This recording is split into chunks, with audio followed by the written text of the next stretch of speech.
Hi, everyone. Welcome to our Ivory webinar. We are so glad that you're here and that you could make it. We know that it's not easy to find an hour in all of your busy schedule, so appreciate you joining. My name is Tierney Curry. I'm the marketing manager at Ivory, and I get to do the easy part, which is kick off the webinar. So before I turn it over to our CEO, David Cooper, I wanted to quickly cover the webinar agenda and logistics. So today our team will cover who we are at Ivory, the compliance challenge, the importance of incorporating a holistic compliance culture at your organization, and then a quick recap and 15-minute Q&A at the end. So now on to the logistics. This is an interactive 1-hour webinar session. We will be presenting polls throughout the webinar, so feel free to engage in those. You'll see them pop up on the screen. Randy, who is our Chief Growth Officer at Ivory, is our moderator, and he'll be present throughout the session monitoring the Q&A box. So please submit any questions that you might have over the next hour there. And lastly, this session will be recorded. Following the webinar, both the recording and the presentation will be emailed to all registrants. Okay, that's my 2-minute intro. Again, thanks for joining, and I'll hand it over to Dave. Great, thanks, Tierney, and good morning to everybody. This is Dave Cooper here. Just a little bit about myself. We'll kind of jump into the presentation, and I'm going to tee up just a little bit about the company, the background, and who we are, and why we're here to speak. And then Matt is going to have a majority of the time, runs our Security Operations Center, and really is our just really good duty expert on CMMC and compliance. But a little on my background, and I'll say why it's relevant as well. So I'm a combat Marine Corps veteran. Spent some time in Iraq in a very kinetic environment, and then came back from that and went to Naval Postgraduate School and learned about IT systems for the DoD, and ended up going to Quantico. And actually, Randy and I served there together years ago when we helped build an ACAT-1 supply maintenance system for the Marine Corps. And the so what there is we had to, of course, apply all the risk management framework, RMF, NIST 837, 53 controls. All those things that are involved in actually bring a production system live in the DoD. It also, really understood acquisition and all of those nuances of the FAR and the DFARs and that sort of thing. So out of that kind of grew the company and establishing Ivory out here. So I think the main thing there takeaway is that that I am a veteran, as are many folks here in the company, but we're also small business as well, and so we understand what the DIB is. We've been around the DIB in one form or another for decades. So the things that we're talking about, these are things that we apply ourselves, and so we, I think, have a good common understanding, and these are very easy conversations to have. So that's just a little bit about my background, but a little bit about the value. Instead of kind of a laundry list of what a managed service provider really does from a list of services perspective, I just really wanted to talk more in terms of the value really that we provide. And number one is really data assurance. And I break that out even from security, because really a company, a business, whether it's our employees, data and information, our customers, our IP, all of those things that we're providing, our deliverables, it's all about the data. And if we don't have that, we're really lost as an ability to perform as an organization and a company. So really, number one, as our partners and CEOs and CIOs and IT folks, kind of our metric is when they go to sleep at night, I want them to at least feel like their data is secured and is assured no matter what happens. And so maintaining that availability of the data, confidentiality, integrity is job one. Beyond that, it's actually putting that protective layer of security inside the organization, throughout the organization, around the organization, and kind of that kind of atmosphere, that culture of security, and protecting with a modern stack against threats and vulnerabilities. Frankly, they're always evolving, and staying engaged in that. So it's a constant piece. The third is actually the technology performance itself, and that's where a lot of companies have historically focused as MSPs. But that's just making sure that patches are there, that everything is functioning properly, and that our workforce can focus on our customers, and that the technology is supporting that. And the fourth main value that we add is partnering when there is an incident. And that could be a natural disaster, such as a fire, and that's happened a couple of times, twice actually, to 2 different customers, as well as just natural events. Some of our customers down in Florida frequently getting hit with hurricanes, but then also those cyber incidents, ransomware or other things like that. And then the fifth thing that we really do after all that is the compliance piece, and be that getting a company compliant with NIST 800-171, and then moving forward, actually being compliant with the CMMC program. And I'll just say up front, I firmly believe that any company in America really today should be compliant with NIST 800-171, regardless of CMMC. I just think when you think about how do you do IT correctly, I think that NIST 800-171 does a very good job at really providing that guidance for us. So that's a little bit about our value. Next slide just talks a little bit more about the company itself. Again, we focus primarily on providing and partnering with defense contractors and focusing on the DIB. We're very proud to be part of the DIB and helping our national security mission in a different way. We are very comfortable going to austere environments, meaning we have to go where the DoD goes. We, as the DIB, have to follow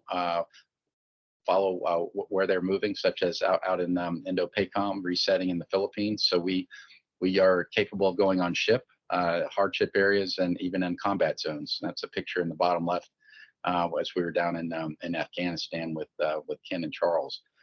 So again, our workforces as the DIB have to go to these places. So your IT company needs to be able to support those things as well. We do have an international presence quite a bit in Indo-PACOM and most recently in the Philippines, which is very, very fun as we're going there. I think the Arctic and the high north are some other areas that are evolving as well.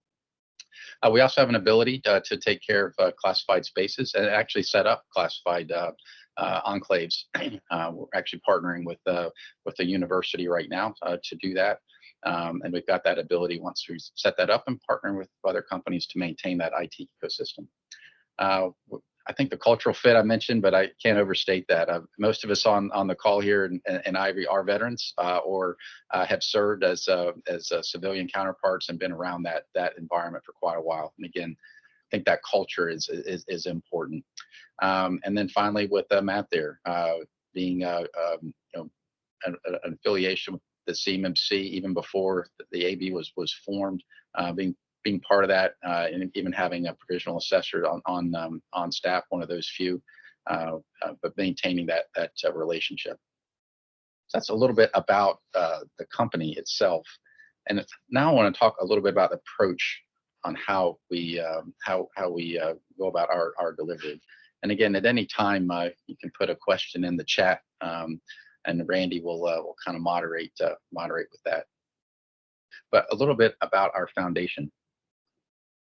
And really, it's kind of four areas. And you see this processes first on the top right, processes that are defined and how we set up just a company, a business, and also the IDLE framework, which I think is great for really lining out how we do service delivery. The technology, again, I mentioned that is always changing. One of the things that Matt and Zach's our chief solution architect, one thing that they're doing is always scouting out with their cohort, their ecosystem, their community of IT professionals that are always chatting and talking and understanding what's coming out, what are the latest tools. And one other thing I'll say about tools, again, I have 2 other companies in addition to Iviry that focus on some aspect in the defense world, and I don't offer anything. We don't offer anything that we don't actually apply to the other companies in the portfolio ourselves. So we don't just advise, but we don't suggest anything that we don't use ourselves.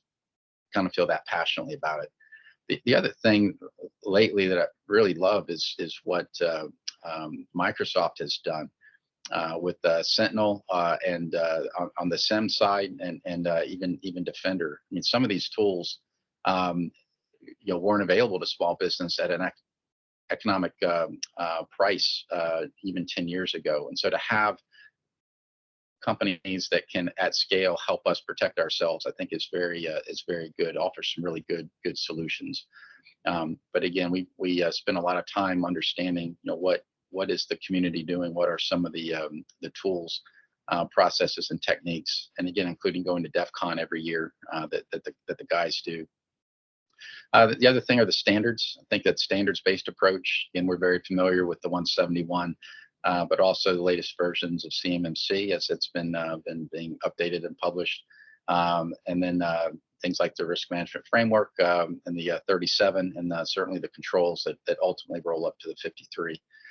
But what those standards are, and including the ISO standards and some of those things, it's frustrating for some of our partner companies when in the financial world with the SOX series, but being able to kind of do those crosswalks, I think, is also important. And finally, no matter what your endeavor, I think it's the people that we have in the team. And again, in the top left there, we're all U.S. persons, the certifications that folks have, and then using that to NICE framework that's also published by NIST on how we train. And that kind of speaks to the next slide, just on what I think is a challenge as a small business.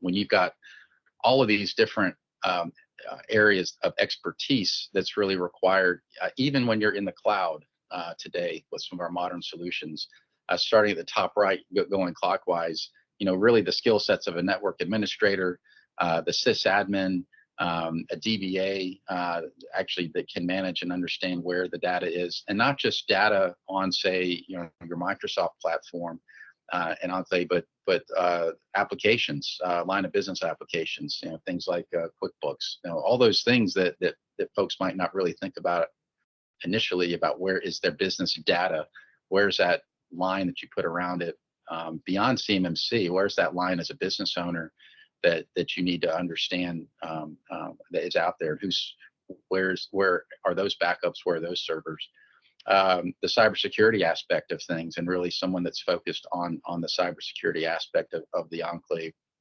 And then certainly the service desk and customer support, which is underwritten by all of those things. But as our teammates, as our workforce, as our employees are having issues inside their workspace, having somebody that can help them over the shoulder and even log in remotely to help them get back to solve their problems, so they can get back to working on customer business. And then finally, at the top there, people that really understand compliance and live that. We have Adam on the line as well, listening in. He is our lead compliance analyst, but really to understand how those controls are applied. And one other thing, there's a lot of really, really savvy IT folks out there in your companies right now. Even the most savvy IT professional or sysadmin might have some difficulty understanding the nuance of how some of these IT controls inside the 171 are actually being applied. And I think that's where you get that economy of scale, where you've got somebody like an Adam that can really live in the community, sees multiple implementations, and is aware of how the RP and how the certifications are going to go, and how they're adjudicating some rulings. So there are some things there that I think are helpful. And then finally, an understanding that even with all those skill sets and all of those people, the threat landscape is constantly changing. We're seeing some especially here in the DIB, it's very real what's going on with the threats that we face from peer competitors and Russia, the PRC, Iran, North Korea, and how they're trying to get at our data. We actually see a Chinese aircraft carrier in the middle there, and the latest one you'll notice doesn't have a ramp because it's got a lot of brand new technology, and the information that's included in the DIB is certainly a target. But it's not just state actors in the top right there. It's our people sometimes unwittingly become vectors. That can be for any number of reasons. The social engineering lately is just off the charts.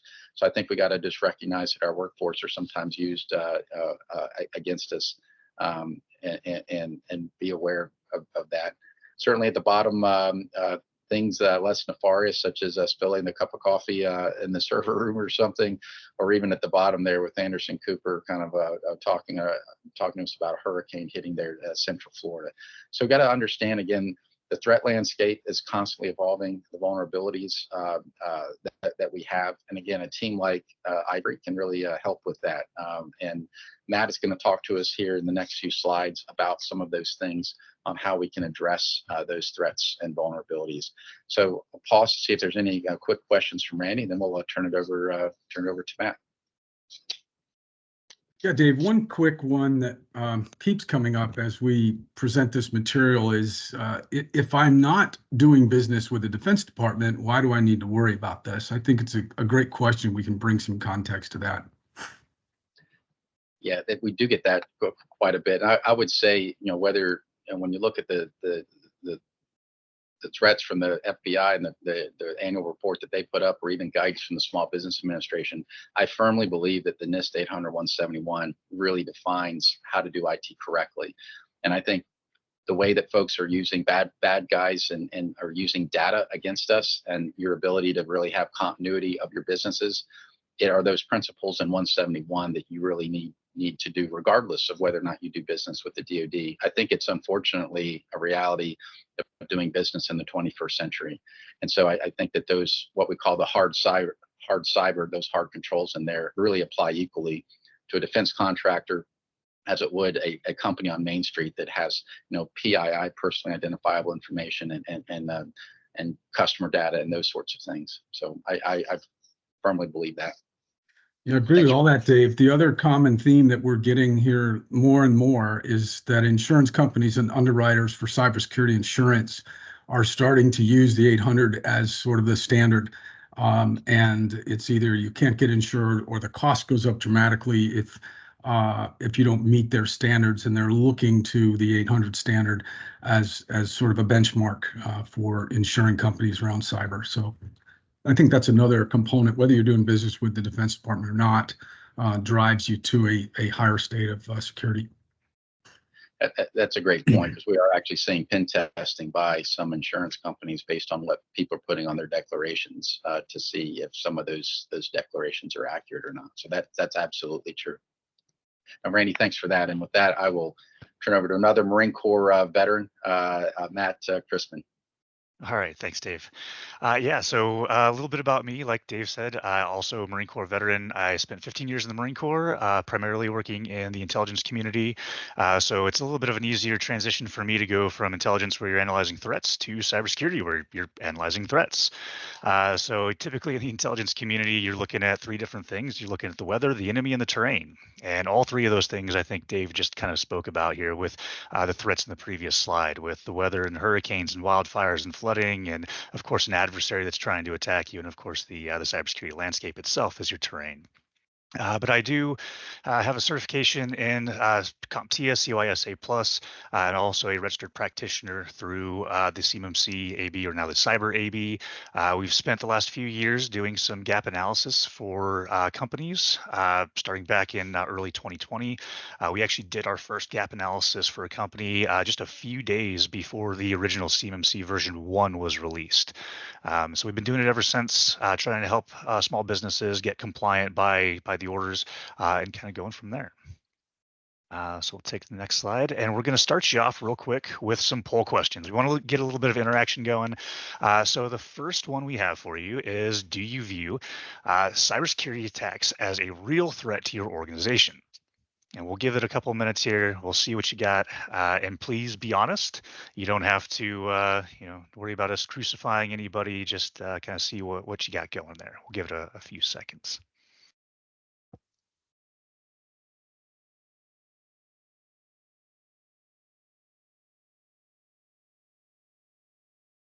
All right, well, we've got, 10? Okay, yeah, so we've already got them rolling in. Looks like as of this point, it's pretty overwhelming there. There is a straight up 100% yes within the responses. Still a couple coming in.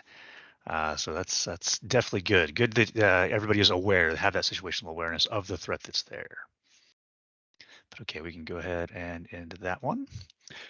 Next poll question. Do you feel like your company is doing everything they can to prevent cyber threats?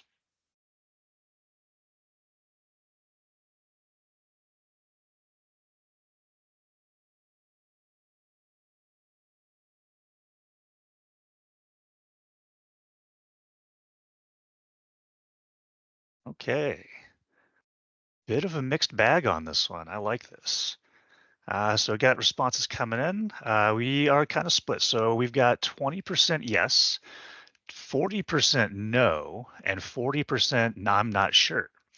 So that's good. If you say no, or if you're saying you're not sure, this is a good place to start here at this webinar. We'll go over a few of those things, kind of talk to compliance itself, some of these threats and what you can do. All right.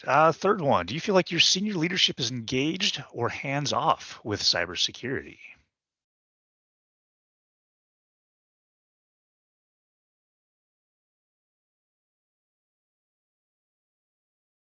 Still got them rolling in.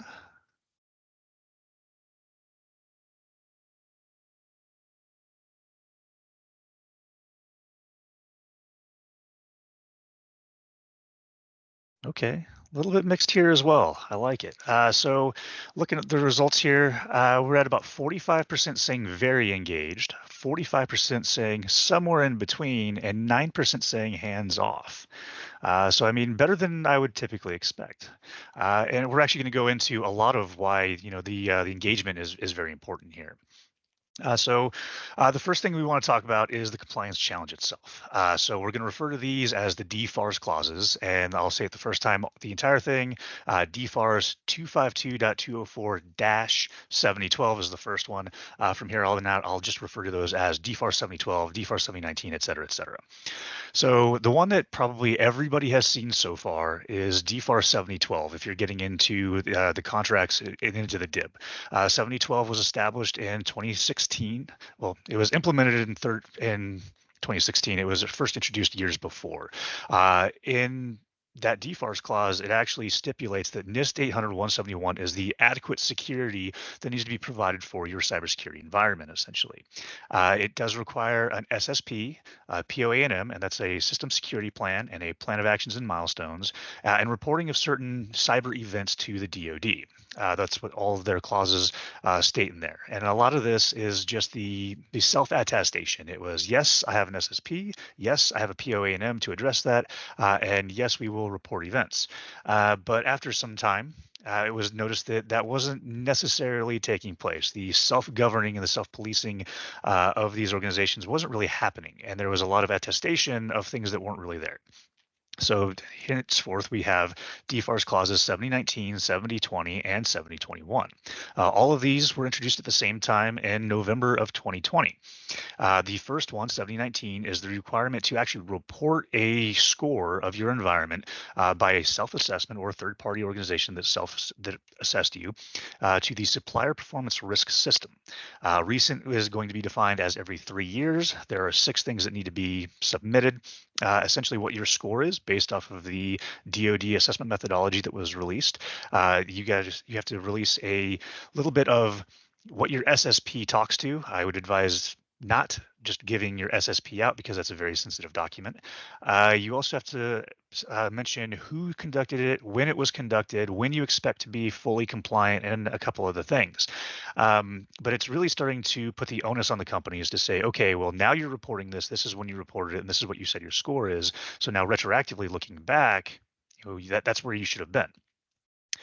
Moving forward into DFAR 7020, again, it's submitted at the same time, but this one is for flow down requirements. So if anybody is familiar with DFAR 7012, it has paragraph M in there, and that relates to the flow down clauses. So any subcontractors that you have that have the same protection requirements over the data, in this case CUI, those subcontractors also have to provide the same controls or the same protections over that data to provide it a secure environment. DFAR 7020 talks to the exact same thing. If you have any kind of data going down to subcontractors, that data must be controlled, that data must be protected.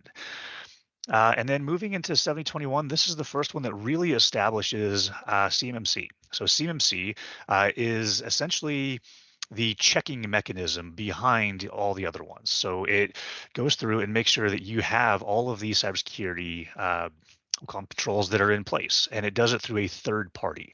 Some of them may be able to be self-assessed, especially at level 1, but we'll go through a little bit of that later. Yeah, next slide here. So this here is actually a video that the DoD released. It's the compliance companion video here. And it really goes over the timeline on the final rule, what that's going to look like, and then the phased approach for CMMC. Those that are already familiar with CMMC may have seen a phased approach before that had 5 phases throughout the years. So it's a little bit different this time. These phases, it's broken down into 4. The first one is going to be at release. So at release, this is going to be roughly Q4 of 2024. And this is going to be specifically for level 1 and level 2. And that is going to be that self-assessment. And some solicitations may require an actual certification for level 2. That period for phase 1 is only going to last for about 6 months. So then roughly what we're assuming we'll say is June of 2025, which is that 6-month period. Level 2 certifications are going to be required at award at that point. And so you also may start seeing some requirements for certification for level 3 as well, but primarily the focus here is going to be on level 2. Looking at that, there's also a potential for having POA&Ms still in place so that you can put some actions on a POA&M and still be able to move forward. Some of those items are typically going to be only like the 1-point items if you look at the DoD assessment methodology, not necessarily the 3 or 5, the bigger point items that they've mentioned.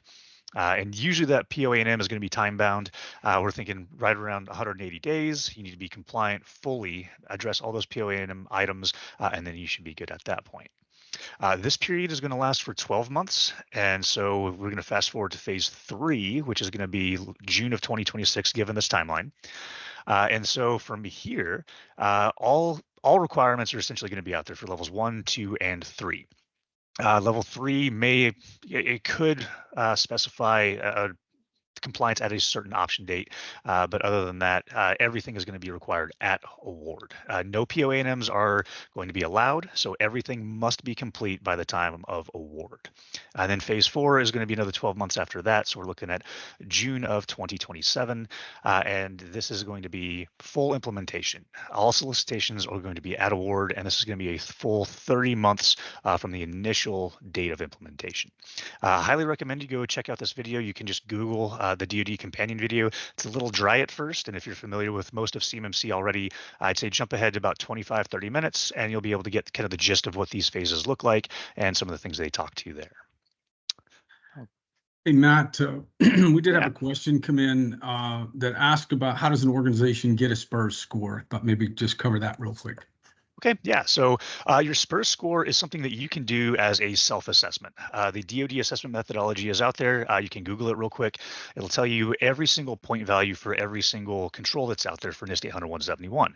All 110 controls have some type of a value except for one of them, and that is that SSP, because you are required to have an SSP to be compliant.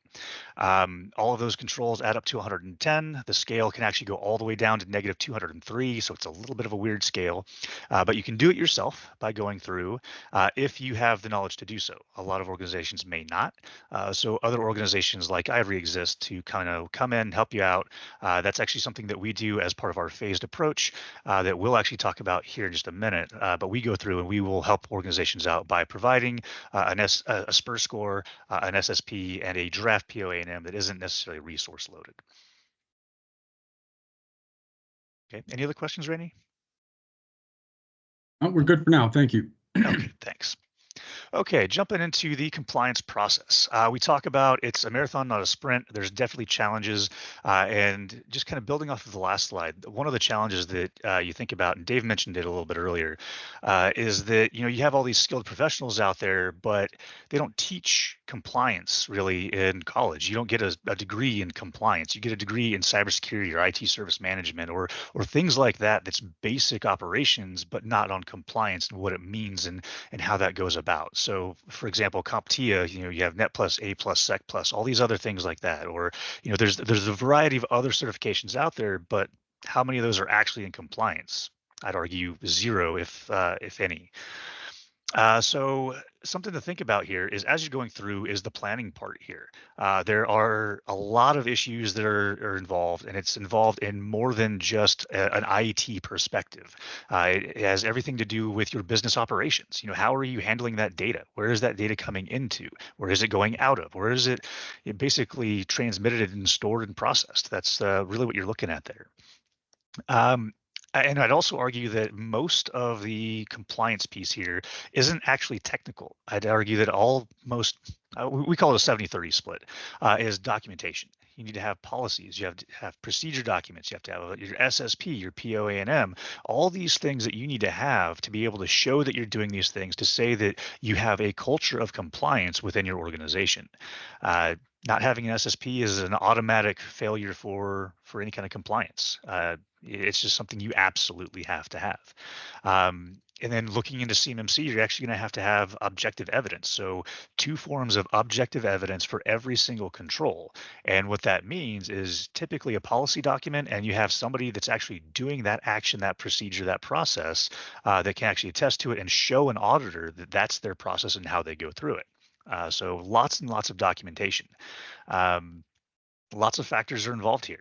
You're looking at executive buy-in, and that's one of the biggest ones. An IT department can't do it on their own. There's a lot of change that has to happen at an organizational level, and if it doesn't, then the IT guys are sitting here trying to make things happen, but can't make anything happen because there is no executive buy-in. This is actually one of the things that we see the most. One, because it's kind of put on the back burner, not really paid attention to, and the IT departments just say, they're just told, hey, we need to get compliant, let me know when we're done. And it doesn't really work that way. There's going to be funding that's involved. It's going to take time and money.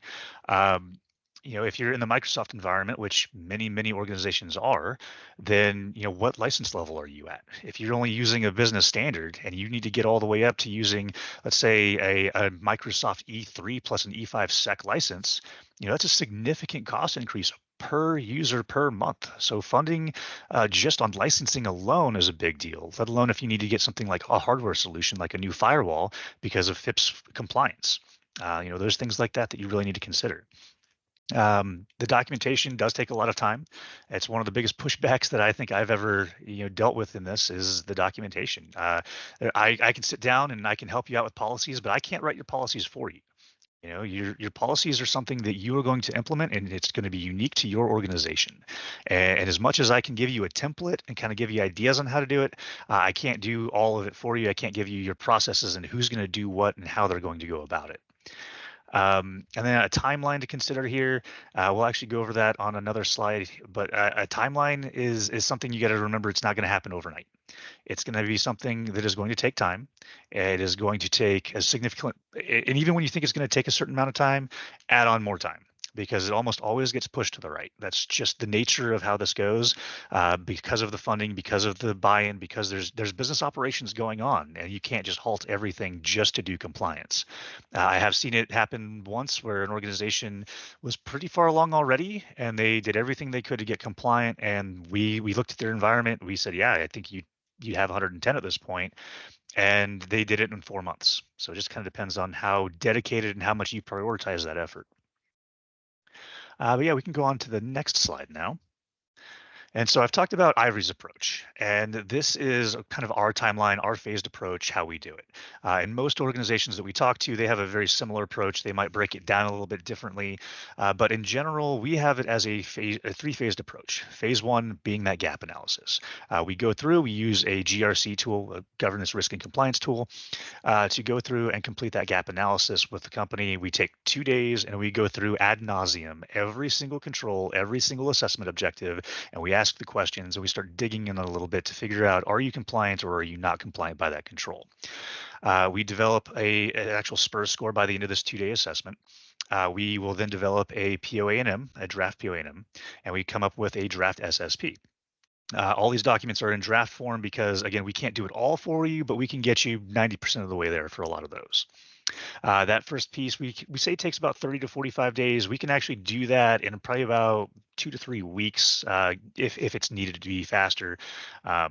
But then getting into phase 2 is really the complicated piece. And we like to break it down into 2 different subphases. We call it 2A and 2B. 2A is really that detailed planning. And this is extremely important because if you are looking to do an on-premise environment and then you decide to change the goalpost and then you're going to go to the cloud later, that entire plan on how you're going to implement that has changed. The same thing is true on a bunch of different other solutions that are out there. That's just one example. But coming up with your solution in phase 2 and sticking with that to get to phase 3 and sustaining in phase 3 is extremely important. But once you come up with that plan, what you're going to do, having that detailed POA&M, your timeline, who's assigned to every task, when you're going to purchase licenses and hardware and things like that, then you can actually get into the remediation section of this. And that's where you're going through and you're turning red boxes to green boxes.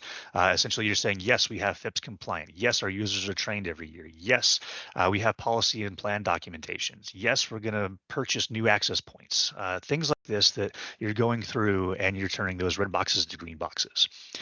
This is usually the longest period of time. We say 6 to 12 months here, but again, that's usually if you've highly prioritized this. If it's not a high priority, it can take significantly longer. We've seen some organizations go into 2 and 3 years of just implementing this because 1, the slow roll of CMMC becoming final, we understand that, but 2, they may not have the bandwidth, the time to kind of cover that. But then you start rolling into phase 3, which is that indefinite time. So this is the sustainment that happens over time. Compliance is not a single point in time once you're compliant. It's just not, okay, I checked the box, now I'm done, I'm good forever. No, you have to continue to show that you are compliant over time. This is doing all those what we call recurring tasks. This is reviewing your policies and plans on a yearly yearly basis or so. This is going through and watching all the CVEs coming in and making sure that you're patching all of your devices and your applications to make sure that they're not vulnerable to anything. This is doing log analysis. This is getting your SOC, your SIEM, your SOAR solutions in place so that you are alerted in any case that you're being attacked, or maybe you have an insider threat or other issues you may have. But really having that completely mature environment that you have processes and plans for everything that's going on in your environment. We can go ahead to the next slide.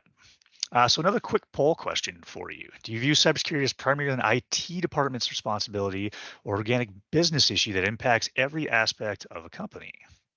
And we'll give you a minute to fill this out.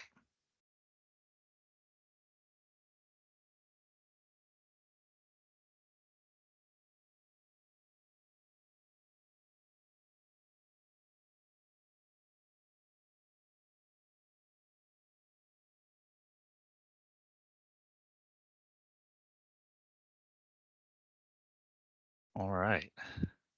Interesting. So go ahead and cut it there. Strategic business issue is the primary answer. So with 89% of that, but 11% did say primarily an IT department. I would argue the technical piece is primarily IT department, but anything that it comes to processes, procedures, administrative is really a strategic business issue. And that is exactly what this next slide is about. So first, I want to give a shout out to the CMMC Center of Awesomeness. This is actually, this is their graphic. This is what they've come up with. This is looking at every single control in NIST 800-171 and saying what type of control this is. And I particularly want to draw this to a look at the orange and black controls here.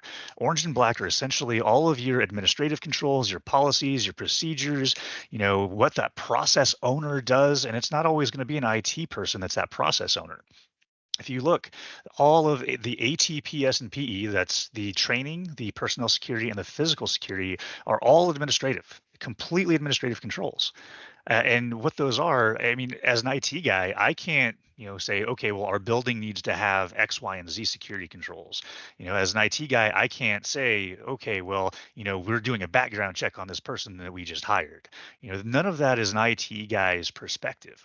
We understand that, the IT guy, they're setting up everything. They're doing your firewall and they're getting your licenses and setting up accounts and all of those other things. But there's so much of this whole process that really involve more than just the IT department. It's operations. It's determining how things are being done. It's getting that buy-in from executives to actually sign off on policies and not blindly doing so either. You need to make sure that whoever's signing those policies knows exactly what is in them. Because when an auditor comes in and starts asking questions, the right answer is not going to be, I don't know, or what policy. So just very important. That's why I wanted to throw this up here just to show and really introduce this theme that it's not just an IT thing. So we can go into the next slide here. So really setting the tone from the top. This is very, very important to create this culture of compliance. If you don't have that executive buy-in, you're not really going to get a buy-in from anybody else. If it's not important to the C-suite, it's not going to be important to anybody else. So really just actively promote that culture of IT compliance, commit to investing in bigger and better solutions or higher quality people, things that are going to really get you to that compliant environment. It's not only going to help you with compliance, it's going to help you when it comes to your cybersecurity.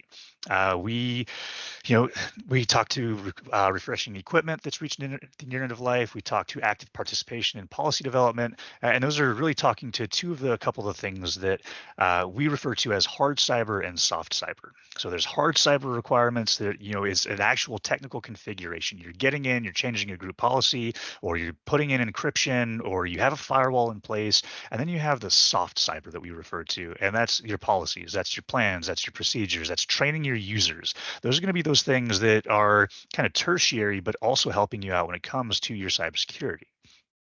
If you commit to applying the NIST 800-171 controls, it is a great baseline to go off of.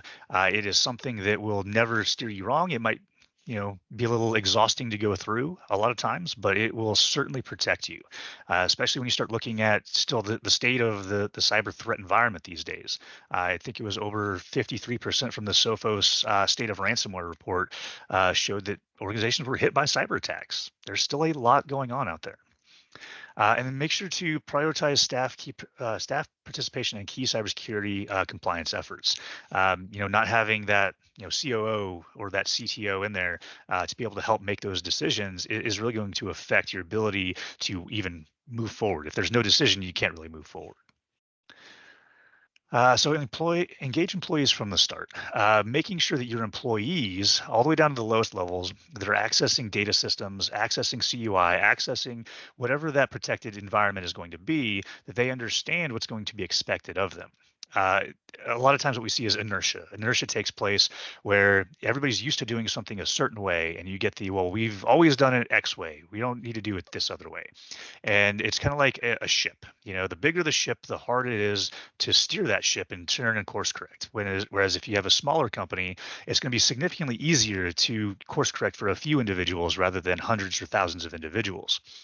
So start early, get them trained early, make sure that they are trained on NIST 800-171 and CUI procedures, but also make sure that they're trained on your company policies, what you allow, what you don't allow.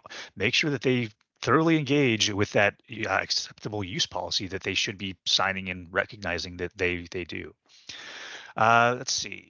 Build a strong foundation on the expectations, just like that, and then empower middle management. Make sure that your middle management has the ability to talk to their teams, talk to their sections, talk to their divisions, whatever that breakdown is within your environment, so that you're delegating that responsibility of making sure that everybody knows what's going on, emphasize the importance, and really get to that culture of compliance where everybody knows what's expected at a certain point.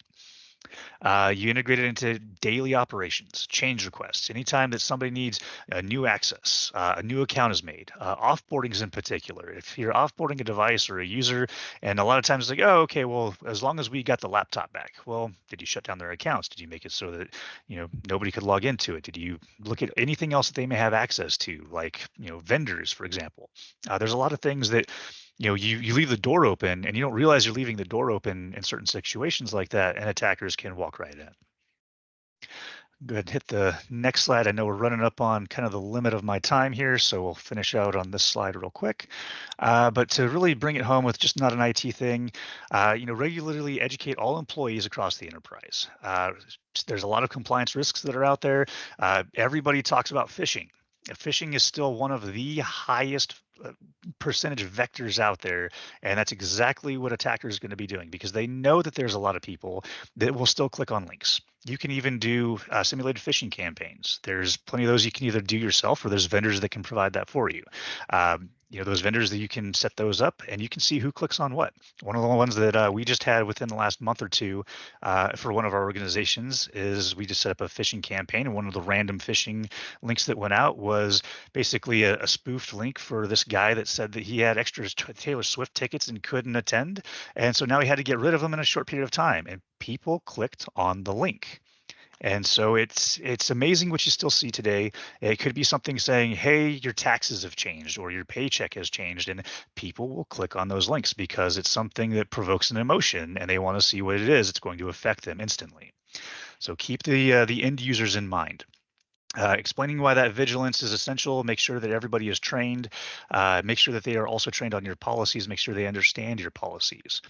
And then really just, I guess, yeah, I already kind of touched on it, that those phishing campaigns, make sure that you're testing your users, make sure that they understand. And if you have the same repeat offenders, maybe they need a little bit of extra attention.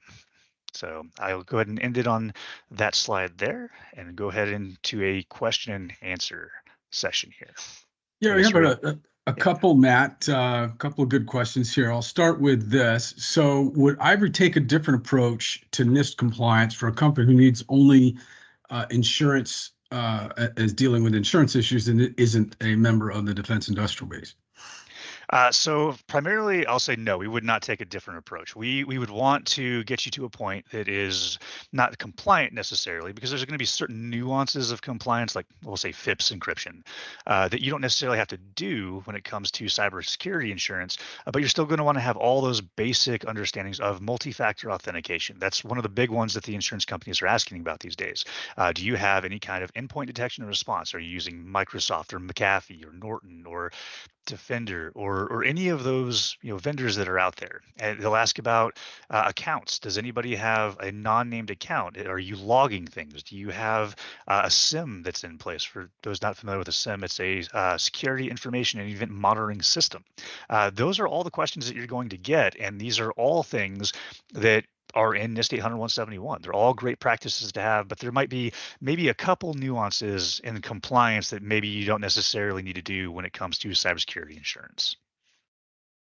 Thanks, Matt. And the second one is a question around the best way to determine if one of the contracts I have is subject to the NIST and the CMMC requirements. How do I determine that? Essentially, is the essence of the question. Okay, so yeah, each of those contracts, they'll actually list each one of the DFARS clauses that are applicable to that contract. The ones that probably most people are going to see at this point are going to be DFARS 7012. It's been around for a long time. It does stipulate NIST 800-171, which is something to consider because the DoD's point of view on this is, hey, we've been telling you need to do this for years. Yes, this is coming with CMMC, but you've already attested that you've been doing this. So that's their argument, and it's a pretty valid argument when you look at it that way. Those the ones that you will start to see more of that I think a lot of people have started to see are 7019 and 7020.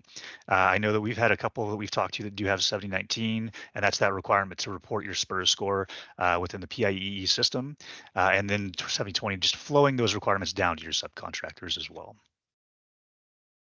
Thanks, Matt. The last one here so far, anyway, is this applicable to me as a subcontractor? I don't have any prime contracts. Yes, it is. Well, I'll say potentially. So if you are receiving any of that data, if you have CUI, if you have FCI, if you have any of that sensitive data that belongs to the DoD, they're telling you that you have an obligation to protect that data. And so if you are a subcontractor to a prime and you are receiving that data, you store, process, or transmit that data, then yes, that is applicable to you as a subcontractor. And it's one of those things that we do see solutions where primes will provide a captive portal that they can access that data within their own environment as the prime. So there's some other solutions out there if the prime is willing to do that for the sub. Yeah, thanks. The only thing I would add to Matt is that CMMC has put the onus on prime contractors to enforce the rules for their subs. And so I think it's not a government to subcontractor issue as much as the primes are going to be held responsible for that. And it's likely they'll have due diligence around that. So that's the other issue. The prime will let you know, and they are responsible and accountable to the government as the prime that their subcontractor vendors and partners are compliant as well. Yeah, absolutely. Great point, Randy. So that's it for current Q&A. So I will turn this back over to Tierney and we'll close it out. Appreciate it. Yeah, thanks everyone for joining our webinar and being so engaging. And thanks Dave and Matt and Randy for sharing your expertise. If anybody has any questions after we end the session, please email us at marketing@ivory.com. And thanks again for joining. We hope you all have a wonderful day. Thanks, Journey. Thanks, everybody.